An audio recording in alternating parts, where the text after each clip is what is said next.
we will enjoy hearing the rest of your descriptive presentation, Dr. Fisman. Welcome to Rotary.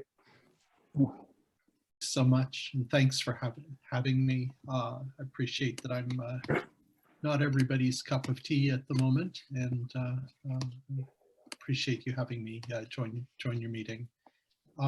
I'd like to try to share my screen if I can. There we go. There we go. I think that's worked all right. And just give you a bit of an update on what's happening here in Ontario. It's a bit of a good news, bad news story as of today. Let's see if I can, always a bit of a challenge with Zoom to move things around so you can show your slides. There we go. All right. So what we're dealing with right now in the, I've skipped my usual intro in terms of the last 2 years of the pandemic in the interests of time. But this is sort of in the news every day, and I think even if we wanted to get away from news about COVID, it's very challenging at the moment. So I think most of you will probably be aware that we're in the middle of a wave in Ontario caused by something called the Omicron variant, or B.1.1.529.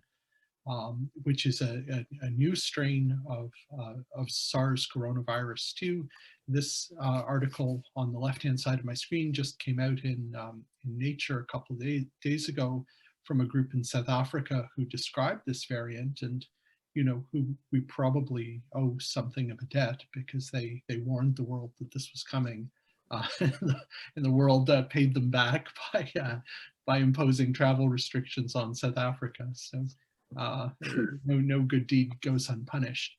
But what I did want to show you is this is really a wild virus. Wild not in terms of its from nature. In terms of it's just a really weird thing.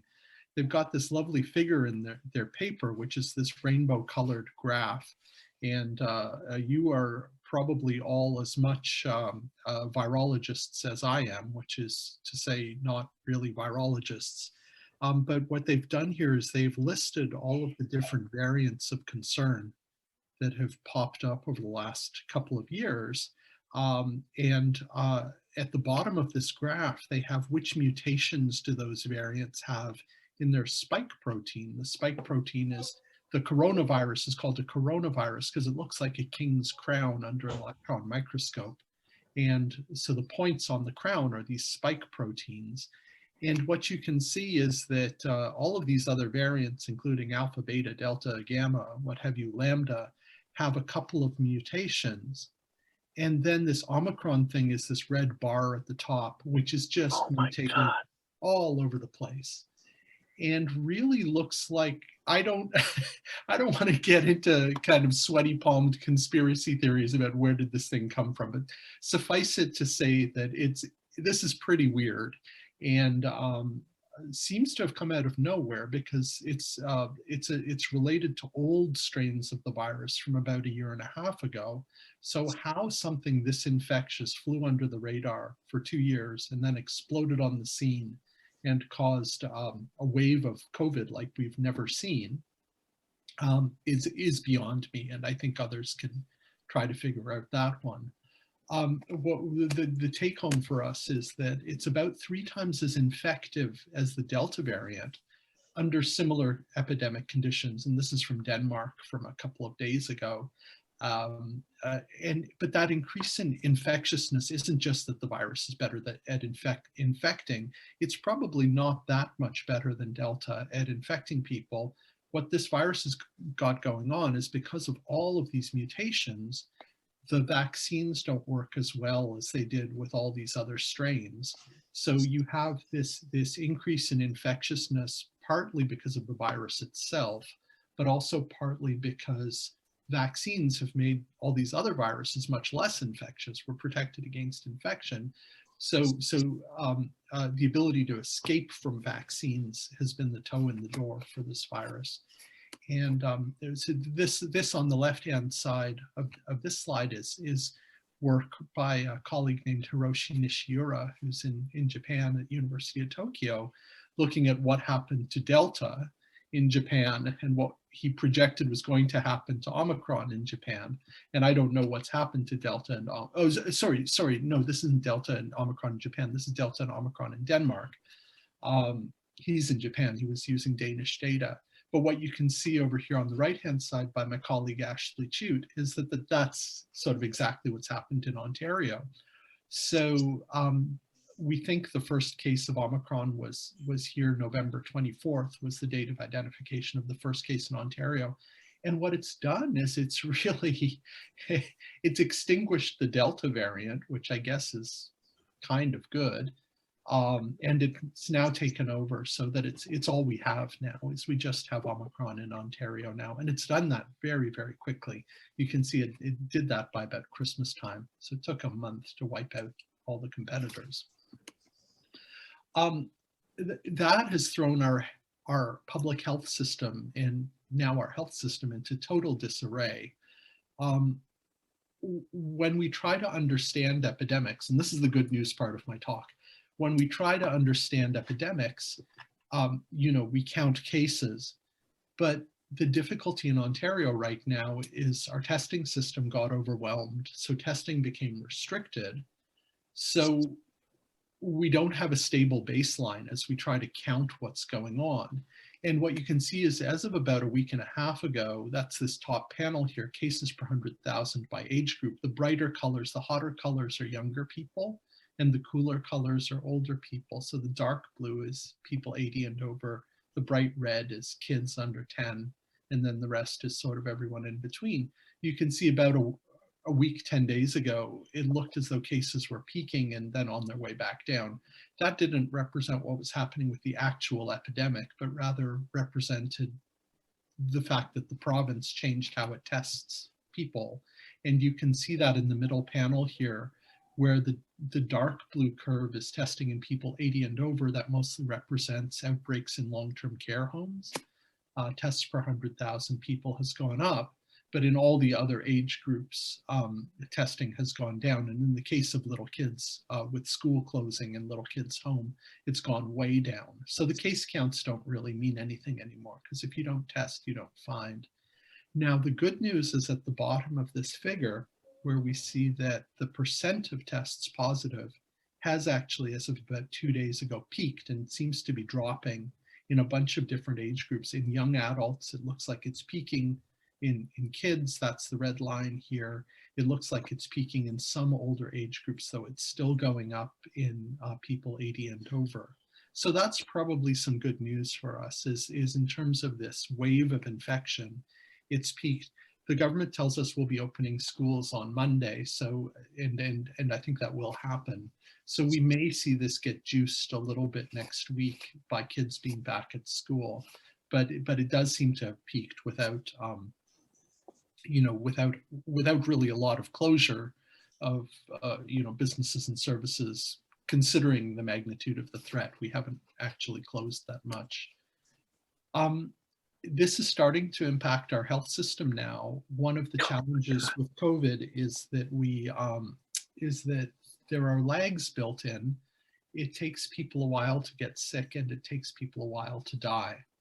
So what we see is what we have always seen have been lags.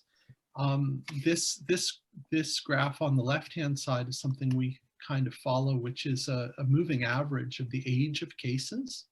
Because when the average age of cases is higher, that tends to predict more impact on the health system. Kids, one of the, even though we'll talk about kids in hospitalization, it's not a happy story, but for all that, one of the real silver linings of this pandemic is that it has mostly spared kids. 50% of kids, when they're infected, have no symptoms at all, which of course makes it very difficult to control COVID in schools with things like symptom screening. Keep your kid home if they have the sniffles. 50% of kids don't have any symptoms. It's awfully difficult to control the disease that way. But that has been a real silver lining, that most of the way along kids haven't gotten that sick. We have cases, are the second panel on the left. You can see this abrupt surge with Omicron sort of dwarfs anything we've seen before. And then that curve falls off at the right-hand side because that just represents reporting delays more than anything. Below that is hospitalizations, which you can see are starting to go up again. That fall off simply represents reporting delays in the more recent data. And at the bottom, we can see that our ICU numbers are starting to climb. These are moving averages. So again, this tends to be late to catch things when we have abrupt changes in patterns. On the right-hand side, and I've been accused of data fudging on social media for showing this graph, it is important to know that the y-axis, that seems to be the core element of this charge that I'm a data fudger. The y-axes are different scales, and that's so that you can actually see these trends. And again, risk in kids is much, much lower than risks in older people. But what we've seen over the last couple of weeks is there's been a surge in hospitalizations in children in Ontario to about 30 a week, 30 plus a week, which is not something that we've seen in the pandemic previously. A lot of these are younger kids who are too young to be vaccinated. And even if in kids in the 5 to 11 age band, we haven't had a ton of uptake. Parents are skeptical. Only about 50% of kids in Ontario have received a first dose of vaccine. Of the remaining 50% of parents, only 30% say that they plan to vaccinate their kids. So we may get as high as 65% of kids vaccinated, but most younger kids will not be vaccinated. We can see again that the axis is small, the y-axis is smaller in the 10 to 19-year-olds, but we see them starting to surge. And the 20 to 29-year-olds also seem to be starting a bit of a surge. And at the other end of the age spectrum, we also have a surge, and these are much larger numbers. So you can see the axis is 10 times greater. The y-axis scale is 10 times greater in the 80 and overs, where we are sort of at 200 hospitalizations a week.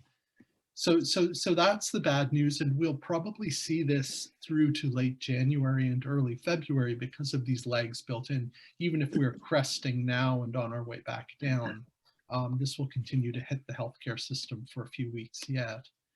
If we look at intensive care unit numbers, the only ICU numbers we really get that are sort of special and secret are numbers that we analyze with CIHI data. That's Canadian Institute for Health Information. It's not really secret. It just, we don't share those data. But what you can see is if we look at percent occupancy without sharing absolute numbers for Ontario and Quebec, you can see at the right-hand side, this is from last Thursday, there's this abrupt upward surge in ICU occupancy based on ICU capacity as of last week, which was, we had about 870 beds available in the ICU for people with COVID. And we're now up to, as of yesterday, 465 people in those beds from Ontario Hospital Association's numbers. So we probably have used up half of our ICU capacity. And that's really happened over about 2 weeks' time in Ontario. So our trajectory right now in terms of our ICUs is very, very dangerous. Here's some more good news. This is from friends and colleagues. They're still my friends and colleagues, even though I'm not on the science table anymore, who have continued to do some really good work on vaccine efficacy.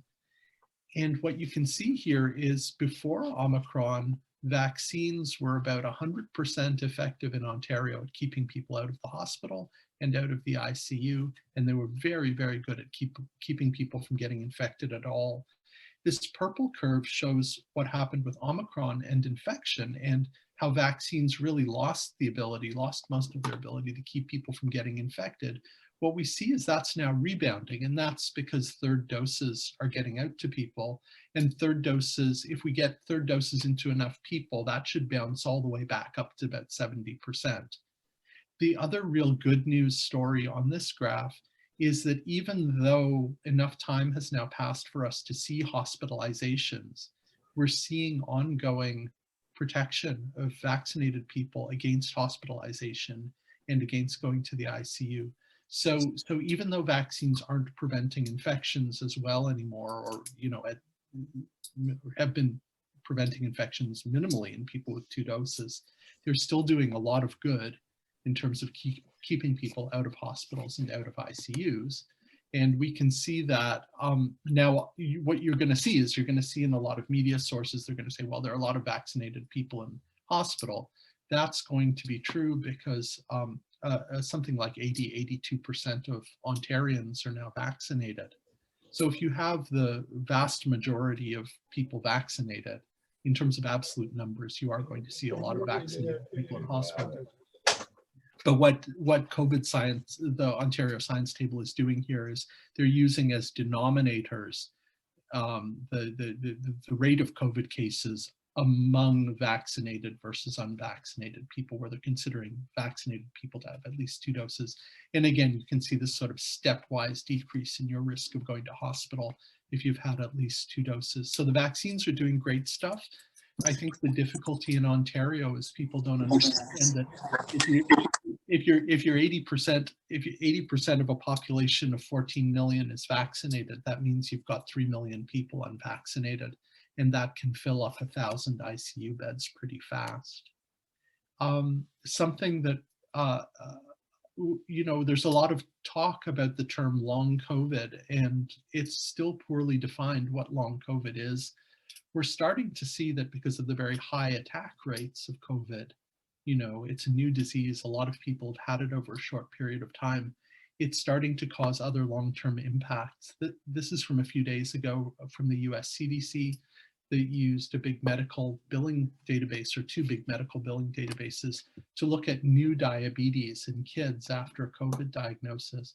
That's something people have sort of described anecdotally for over a year now, but the CDC has given us some real data. And what you can see is this is IQVIA is a company that I think is actually based in is Burlington or Oakville.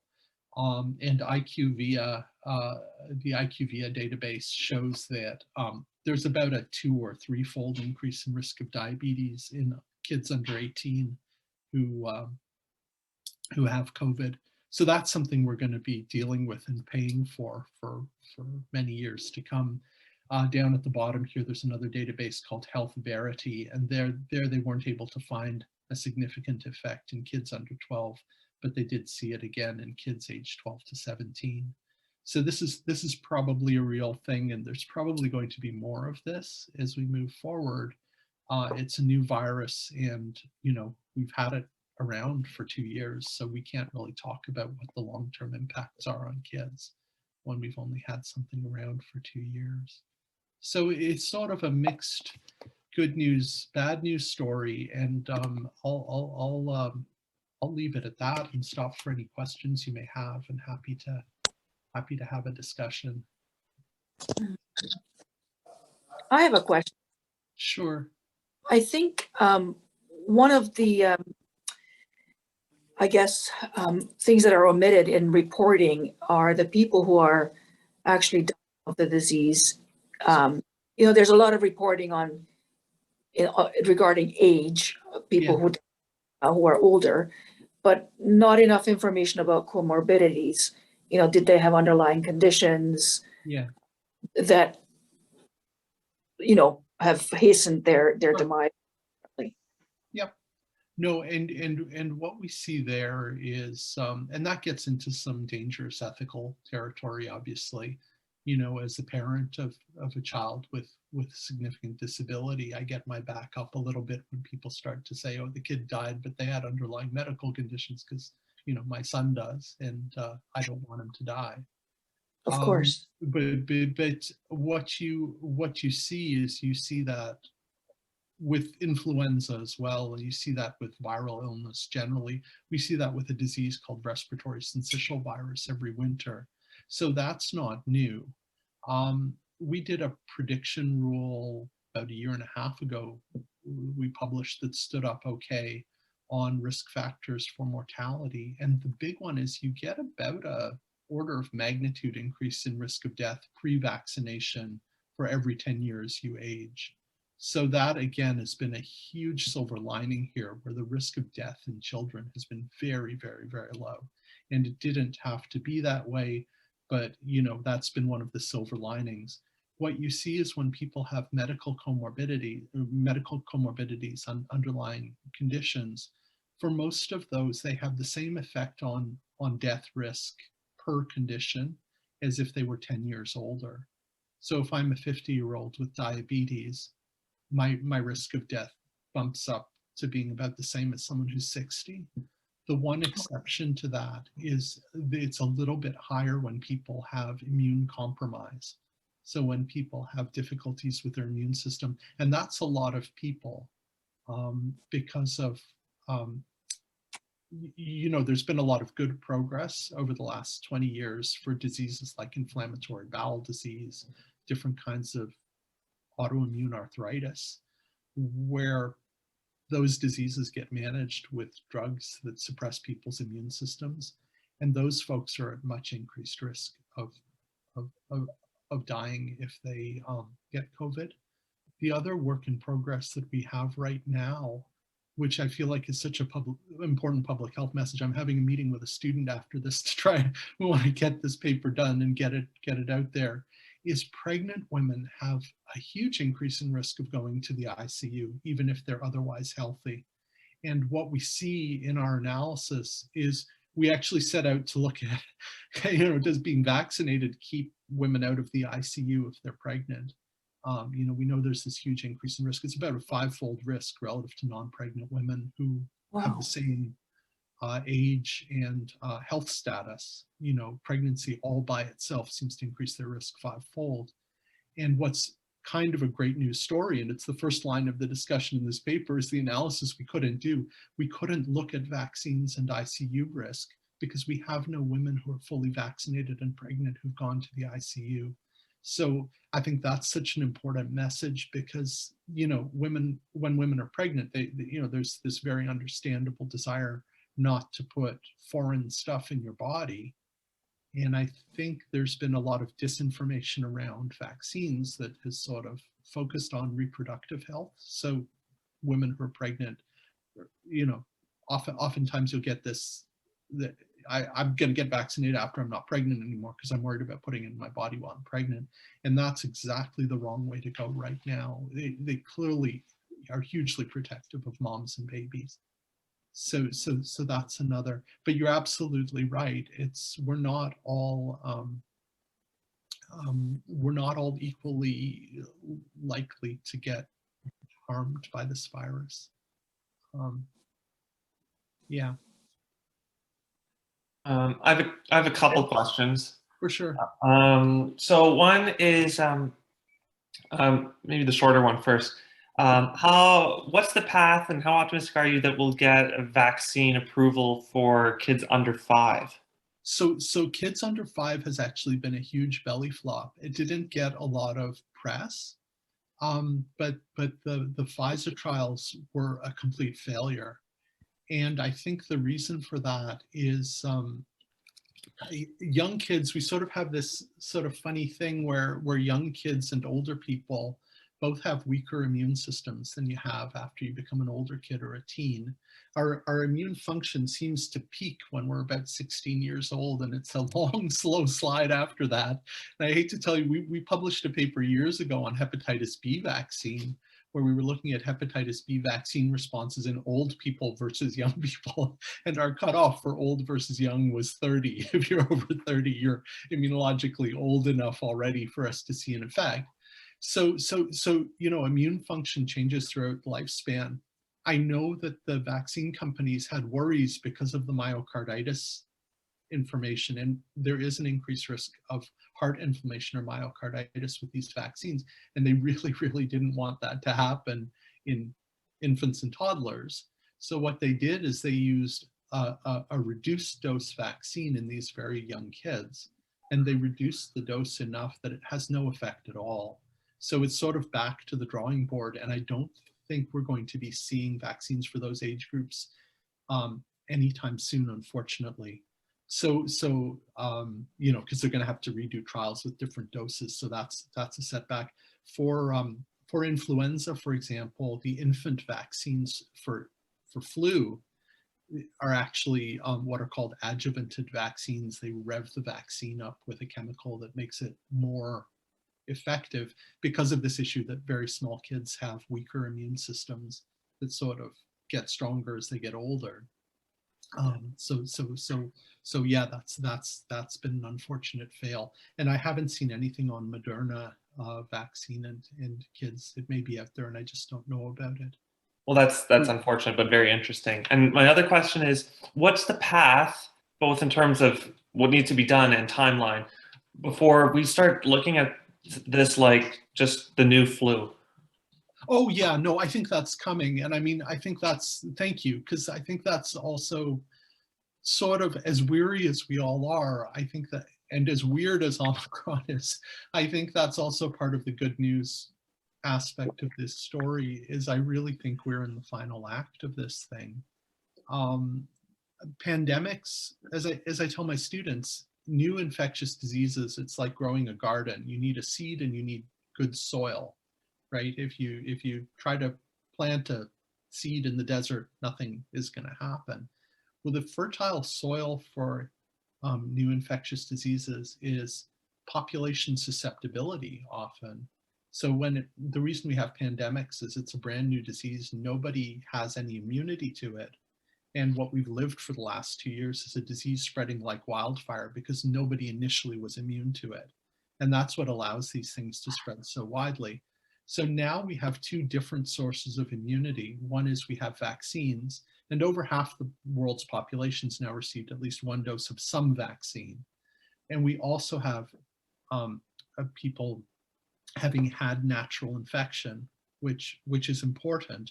You know, I don't want to get into the argument about is natural infection better than vaccination. It's all immune exposure. And over time, what you can see, I should have put the slide in because it's actually kind of a nice slide, is if you plot cumulative cases on a log scale, which is really something that you would see. It's sort of, let me see if I can find this, because I think I had it, I used it in the lecture yesterday, so it should be close to hand, and I think it may be helpful if I show you this picture rather than try to describe it. Let's see. Here we go. I'll just do this. And oh, here we go. So this is yesterday's class, actually. And what I wanted to show you is this. So without getting into too much detail about what this is, we started plotting out the growth of this pandemic. This is a paper we published in 2020, I think in February 2020. The green dots are the initial estimates of how many cases there were in Wuhan. And those come from, the Chinese didn't know how many cases because it took them a while to ramp up testing. Those come from exported cases from travel data. And so you're able to see the initial growth of the epidemic. The blue dots are Chinese data. So they started testing and they started to find cases. And then you can see that this pandemic is growing at a certain rate, right? It's defined by its reproduction number. And just higher reproduction number means it's growing faster. Lower reproduction number means it's growing slower. If we plot this on a log scale, so this is from yesterday or 2 days ago, so it's log scale. So this is, you know, this is 100, this is 100,000, this is 100 million. What you can see is here are those two green boxes from early on in the pandemic.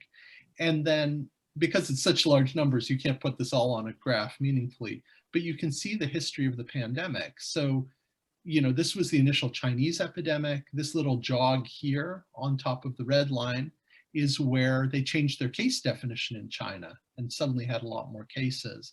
And then things flatten out because the Chinese controlled their epidemic, or apparently. And then what you see is this takeoff back in March in North America and Western Europe. And then you see gradually over time, this straight orange line is what we would have gotten with just a reproduction number of 1.09. And what you can see over time is this blue curve is getting bent further and further and further down towards this orange line. Now it's crossed this orange line and it's going to keep flattening out. And what that is that's, and you know, here it is, if you don't do it on a log scale, you sort of lose all that detail. But what that is the population of the world. Hi, that is the population of the world. Oh my goodness, I'm getting it. Thought I was possibly getting a tongue stuck out at me there. That is the population of the world accumulating immune experience. And that's how this thing is going to end. Now, what's happening with Omicron is, you know, this thing is ripped through Ontario. So you have 80% of people are vaccinated and are, for the most part, going to be kept out of hospital. What I fear for are the 20% who have not been vaccinated, but they're not going to duck this, right? So you're going to have basically the whole population with immune experience by summer one way or the other. And then we're in a very different place. And I do feel optimistic. I do look at history in the 1920s and, you know, after the influenza pandemic, the roaring 20s, I do think there's going to be a lot of confidence, and I think people are going to get back to business and back to investing and, you know, back to interacting. I think that's coming. I think you're right. And I know Moderna is already working on their combo COVID influenza seasonal jab, you know, so I think that is where this is going in terms of it's going to be a seasonal disease. But it's not going to be a pandemic disease anymore. And I think I think we're all exhausted at this point. But I think it's important to know it's not going to be the first pandemic in history that somehow doesn't end. And you do see that on social media, people saying, oh, well, you know, then next it'll be another variant, another variant, another variant, all this accumulated immune experience. It's still a SARS coronavirus. And the pandemic is ending and is going to end.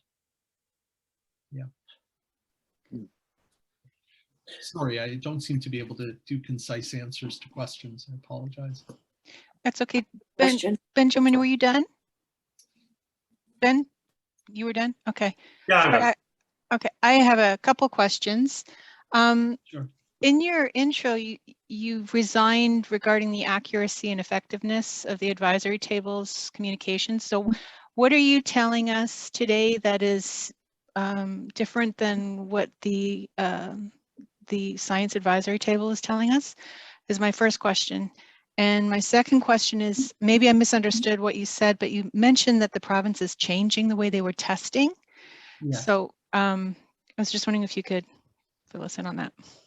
You know, I think my decision to step down from the science table last summer was around a specific issue, which is we were talking about modeling for Delta for the fall, modeling of, you know, scenarios that didn't come to pass. But my feeling was that we really needed to be sharing that with people, and that if we had these very concerning internal conversations, in as much as the science table has branded itself as distinct and arm's length from the government, if we were worried about stuff, we should be letting people know. And that was sort of what precipitated my stepping down.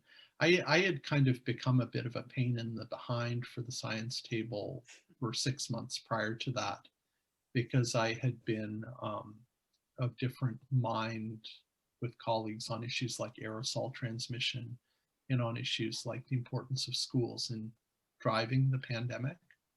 And it just felt like it was time to go. Staney Brown and I have known each other since we were kids.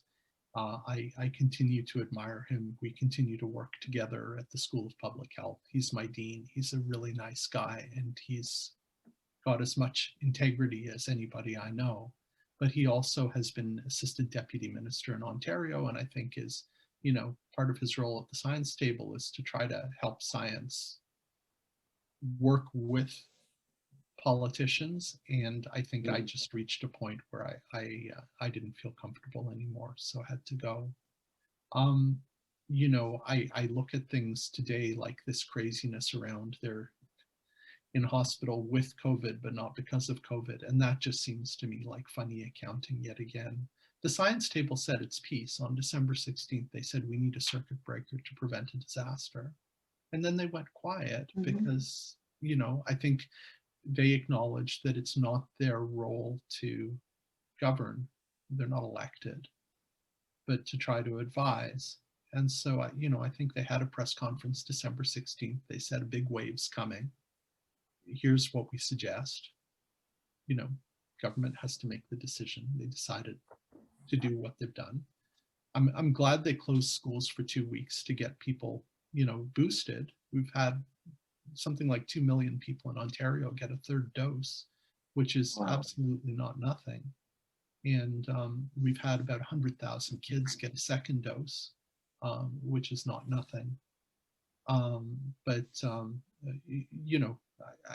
think for both Staney and Peter Uni, who's another very nice guy who's doing his best, they're trying to have, I think it's difficult for all of us to find where that line is. Do you have the conversation behind closed doors and try to, and I think Kieran Moore is the same. I think behind closed doors, Kieran Moore is not the same as press conference Kieran Moore. And I think you see that in his nervous grins when he has to say things that he sort of knows aren't necessarily true. This is this calculus where are you going to try and move the needle behind closed doors versus just do what I've done, which is not necessarily the right way to go, which is break from this and say, I can't do this anymore. And I think different people have different, we have different internal, I guess, operating systems in terms of at what point we short circuit. And I guess my short circuit came before Staney or Peters. Staney's been very wise. We as he said, we can only resign once. And I thought that was the moment for me to go. And, I know everyone's doing their best, but So you mentioned that earlier in your presentation that Ontario is changing their test. Did they change their PCR test, or are you? Oh, no, they haven't changed. They've just changed the accessibility of PCR. Oh, okay. So a lot more of it now is being focused on need in hospitals and healthcare workers and in outbreaks. Okay, thank you. So it's become much more difficult to just sort of go to a test center and say, I want a PCR test. And you see that in terms of the plummeting test numbers. And then initially in the case numbers, as I say, we knew this was coming. There are ways to adjust. So you're saying it's more difficult now to get a PCR test? Yes. Okay. Yes. Is that because they're giving out all the rapid tests? That's their. Well, so I don't think it's one-to-one. I think there was a realization that with so many people infected, they wouldn't be able to keep up. I think we crested at something like 35,000 cases in a day. And what you can see is we have a cohort that we follow, which is actually kind of fun. And I should have put a picture of them in the slides. There are, and I don't know who these people are or why they get tested so much, but there's a couple thousand people in Ontario who've had over 40 PCR tests since the pandemic began. Most of them are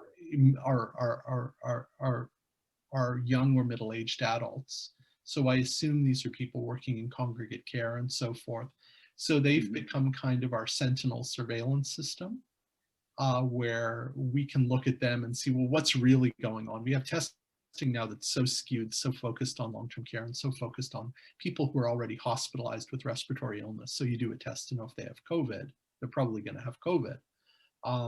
And what you see in this cohort of frequent testers is something like 10% of them this past week have had a positive test, which is astronomically high.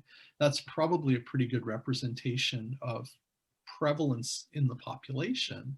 So to have 10% of Ontario, that's 1.4 million people in a week who probably have current infection. If you can apply these people, and they may be a bit more at risk than your average person, but you're talking about millions of cases right now.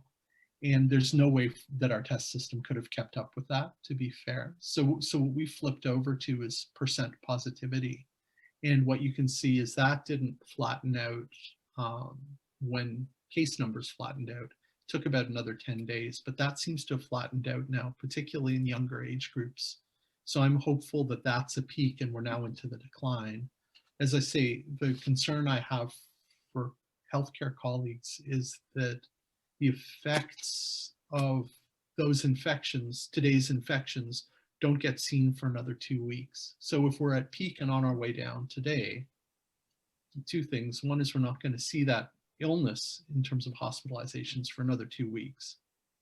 And two is, you know, in as much as we've already stressed our ICUs getting to this point, you still have to go down the other side of the mountain. And those cases on the way down, and as much as these epidemic curves, these waves often look symmetrical, you're going to create as much illness on the way down as you did on the way up. You know, the difference with the on the way down is you've got, you know, you're headed to the finish line, and that's nice, but it doesn't mean people aren't sickened. So I am really worried about ICU capacity in Ontario and ahead. I think we're going to wind up with our I think we're going to wind up certainly with the field hospital thing happening again, as happened in April. But again, you know, longer term view is sort of, I know is sort of contradictory. The short term view is ugly. I think the longer term view is actually very positive. And it's my great hope that we'll sort of be back to business and back to something like normal life later in the spring. I've told my students at U of T that I anticipate and that I hope that we will be doing in-person schooling, you know, by the time we teach until early April. And my hope is the last few weeks of class. I really miss doing in-person teaching. And I have a bit of a love-hate relationship with Zoom at this point, because the nice thing about Zoom is you can see them discussing things they don't understand in the chat and trying to teach each other.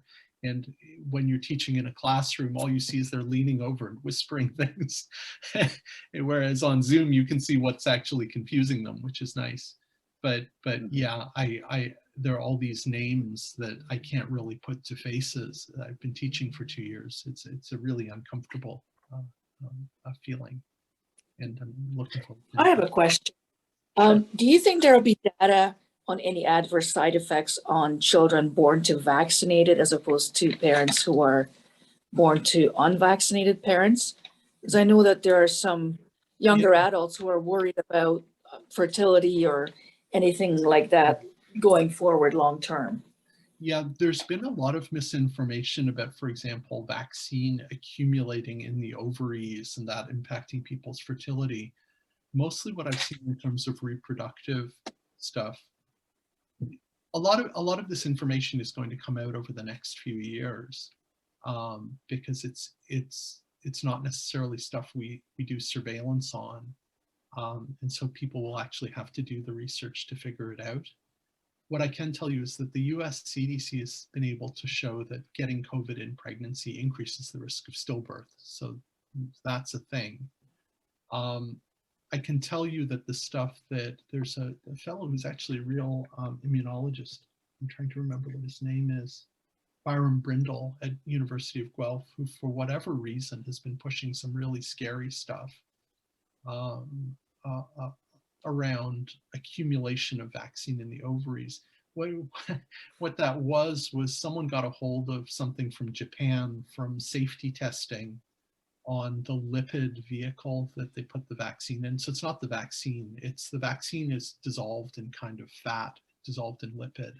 And you know, when they use chemicals for pharmaceuticals, they do safety testing on rodents and sometimes rabbits.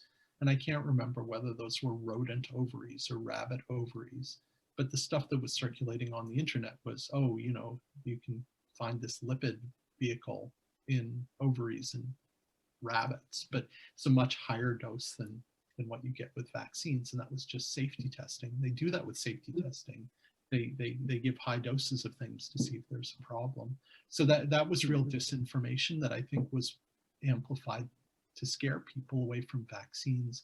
We have never seen a safety signal in pregnancy. I mean, my vaccine colleagues will tell you this. It's always a worry.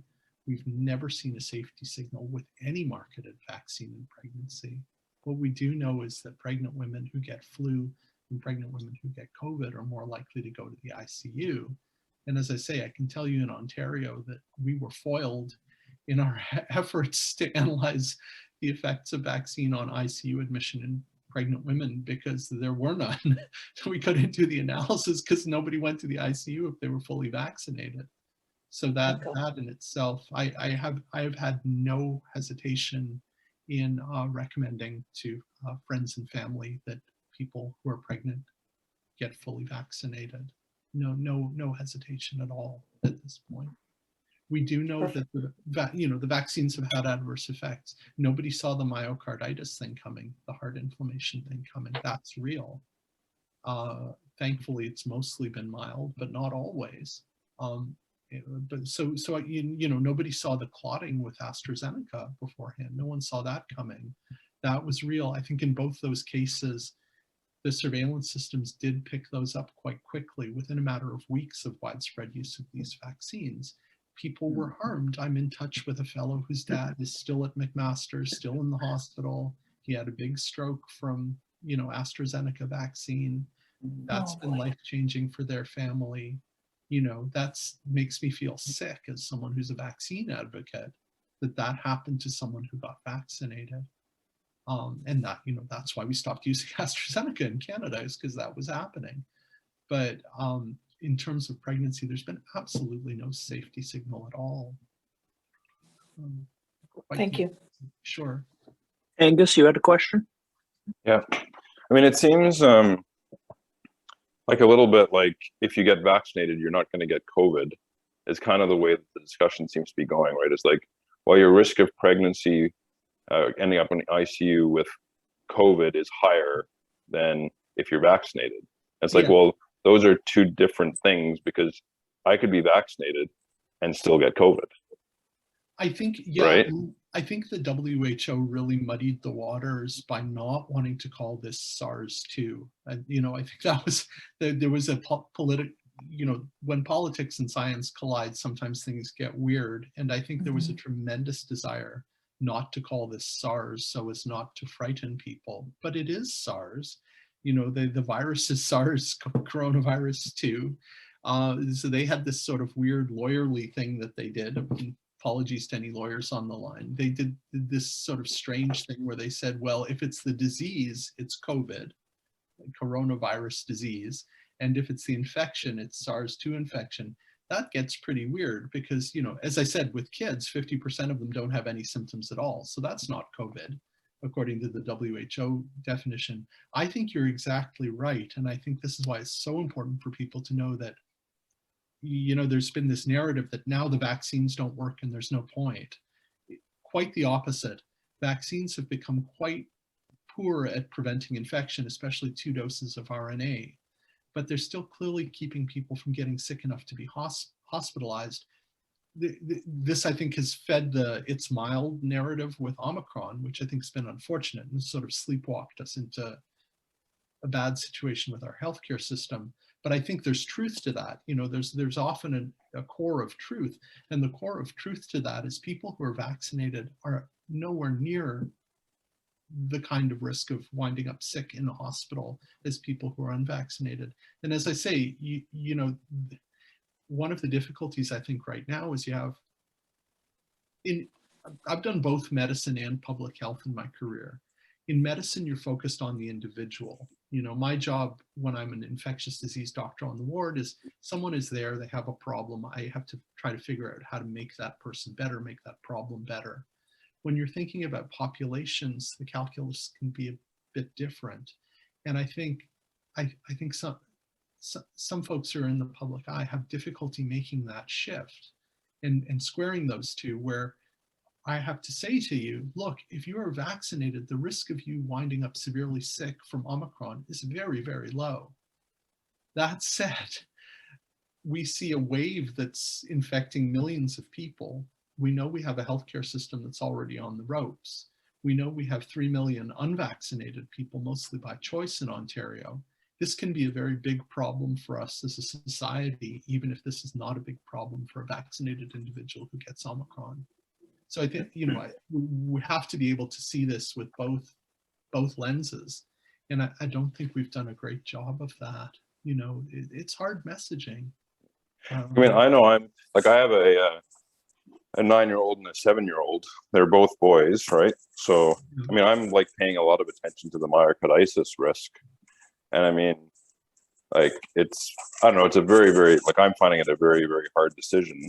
And it's like those boys, if they get the original COVID, Delta, Omicron, they're not going to go to hospital, right?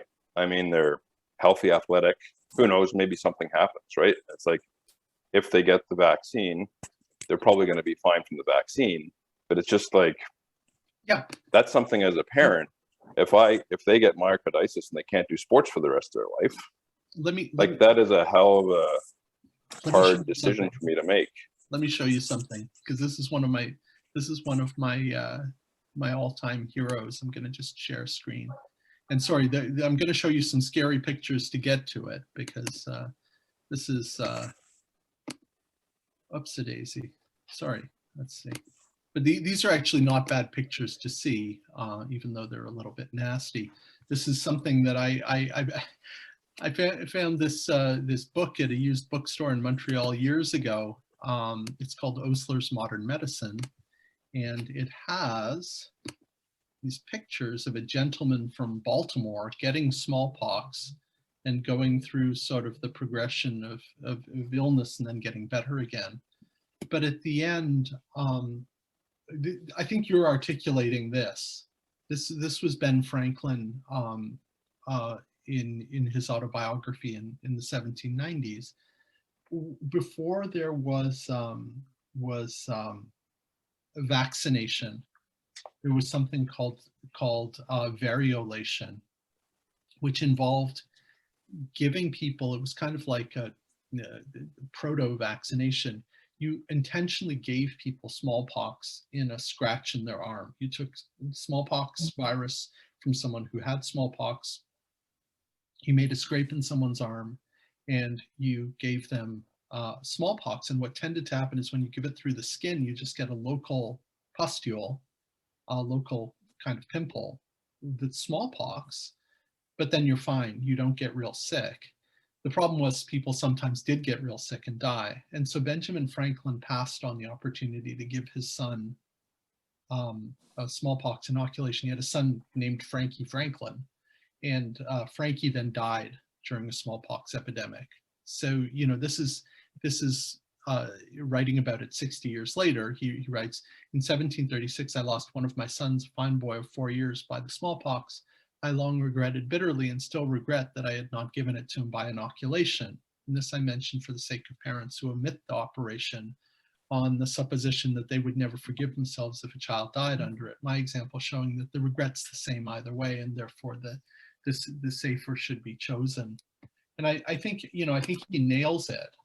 And I don't have this to show you, but if you email me, I can send you the paper. There's good data from Israel on this, showing that, yeah, there's excess risk of myocarditis in kids who get mRNA vaccine.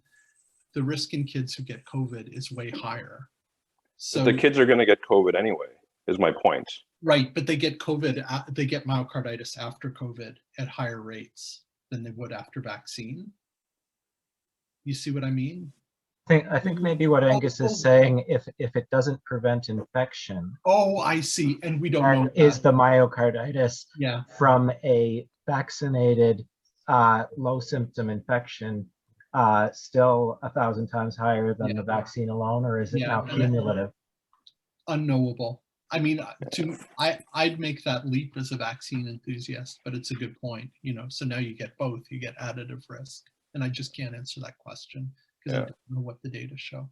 And I mean, I guess that's my whole thing with this. Like, I'm really afraid that I'm going to get in a situation where I'm sort of mandated to vaccinate my kids, and it's like, well, we just don't know that risk. And is it appropriate to be mandating something when we just don't know that risk? I mean, I think it's a total personal decision. That's that, you know, and I respect people's kind of decision. Like, I understand both arguments, and it's like a deeply personal, difficult decision to be making. I think your point is very well taken right now during this window where we don't have vaccines that really prevent infection. It sort of it upends the argument that we should mandate COVID vaccination for individuals to protect those around them. If it doesn't, and it doesn't right now, as you say, I think that's true. I think that upends the argument for vaccine mandates, especially in schools. I think this is probably a transient window in time, though, because the vaccines are changing. So I think this may be something that gets revisited in future. I think, I know Dr. Moore has been very reluctant, and I think appropriately so. We do have Vaccination of School Pupils Act in Ontario, Immunization of School Pupils Act, which is why kids have to have things like measles vaccine to go to school, chickenpox vaccine. There are a lot of vaccines you do need to get to go to school, and that's important, not just to protect yourself, but to protect those around you. I think there's been great reluctance to add COVID vaccines for exactly the reasons you articulate. They're new. People are very touchy about being told to do stuff to their kids. And now one of your biggest arguments for this, which is that it prevents infection in others, is gone for the moment with Omicron. So, we'll see how it evolves. I think my bet is that it'll be in the Immunization of School Pupils Act within 2 years. But it's as they say, prediction's hard, especially about the future. The other, sorry, I know I've taken a lot of time, but okay. The one other thing, like there's some people that cannot get a vaccine because they're just too unhealthy, right? And so they're showing up in hospital, they're getting sick and dying, right? And so you're seeing this kind of, well, if you're vaccinated, you're not going to end up in hospital. But it's like, I don't see it really stratified against like I'm not sure the risk. What the health issues are that would prevent people from getting vaccinated. I'm not aware of that.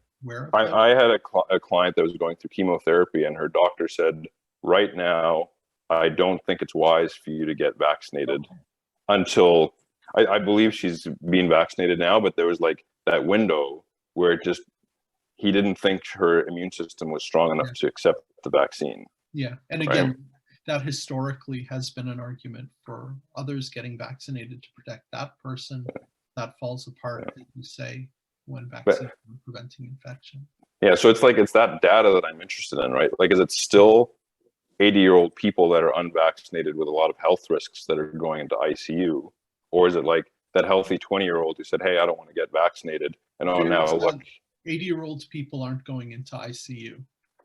The ICU burden you see is people under 80, because there's a fair bit of latitude. We don't really talk about triage much, but there's a lot of latitude that intensivists have at the point of care when they're assessing people. And the decision to put people in ICU on ventilatory support really hedges on the likelihood that someone's going to come out of that. And when people Angus,